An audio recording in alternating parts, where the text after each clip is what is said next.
નમસ્કાર દોસ્તો, સ્વાગત છે તમારું આપણા આ વિડીયોમાં। અને આજે આપણે વાત કરવાના છીએ માયરાબેન સોયાની। તો તમે બધા જ જાણો છો મિત્રો કે માયરાબેન સોયા એક ગુજરાતી ફેમસ એક્ટર હતા અને તેઓ જયેશભાઈ સોઢા સાથે સ્ટેજ પ્રોગ્રામ કરતા હતા।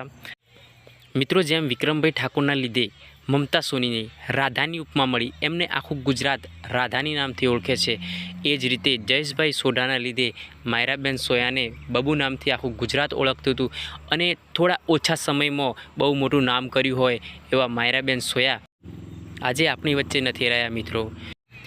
આજે દુઃખ તો બહુ થાય છે મિત્રો, કેમ કે બધાને હસાવનારી, બધાને મોજ કરાવનારી, બધાને ઉઠાડનારી આજ ખુદ ઊંઘી ગઈ છે મિત્રો। તો ભગવાન માતાજીને પ્રાર્થના કે એમની દિવ્ય આત્માને શાંતિ આપે।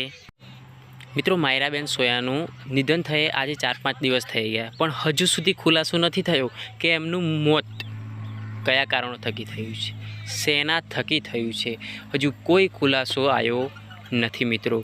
પણ એવું કહેવાય છે કે જયેશભાઈ સોઢા સાથે તે પ્રેમમાં હતા અને જયેશભાઈ સોઢા વચન આપી અને ફરી ગયા, એમને દગો કર્યો, તો એટલા માટે એમણે આવું પગલું ભર્યું એવું લોકો કહે છે। પણ હજુ સુધી સ્પષ્ટ ખુલાસો તો નથી જ થયો મિત્રો કે એ આ કારણ થકી જ મર્યા છે, એમનું આ કારણ થકી જ મોત થયું છે મિત્રો। તો આવું કોઈ પણ હોય એમની સાથે ના થવું જોઈએ મિત્રો। કોઈ પણ બેન દીકરી હોય તો આવું એમની સાથે થવું જોઈએ નહીં અને આવું કરવું પણ જોઈએ નહીં મિત્રો। મિત્રો, આવું પગલું ભરતા પહેલાં આપણે આપણો ખુદનો તો વિચાર નથી કરતા, પણ આપણે આપણા મા બાપનો, આપણા સગા સંબંધીઓનો આપણે વિચાર કરવો જોઈએ।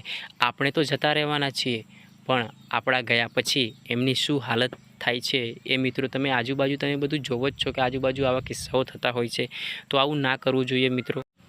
તો મિત્રો, જે થવાનું હતું એ તો થઈ ગયું છે, પણ માયરાબેન સોયાને ન્યાય મળવો જ જોઈએ મિત્રો। એ પછી ગમે તે હોય, કોઈ પણ હોય, પણ માયરાબેન સોયાને ન્યાય મળવો જોઈએ મિત્રો। તો બીજી વખત આવું ના થાય, મતલબ કે બીજો કોઈ પણ આવું કાર્ય કરે તો પણ 100 વાર વિચાર કરે મિત્રો, તો એમને ન્યાય મળવો જોઈએ। અને જો એમના મોતનું કારણ જો અમને જાણવા મળશે તો અમે મિત્રો તમારી સાથે ચોક્કસ શેર કરીશું। અને અહીંયા મિત્રો તમે વિડીયોમાં જોઈ શકો છો માયરાબેન સોયાની આ છેલ્લી રીલ હતી અને એમનું આ સોંગ હતું કે જુદા થવું પડશે। અને મિત્રો, એમની જિંદગીમાં આવું જ થયું અને એ આપણા બધાથી એ જુદા થઈ ગયા।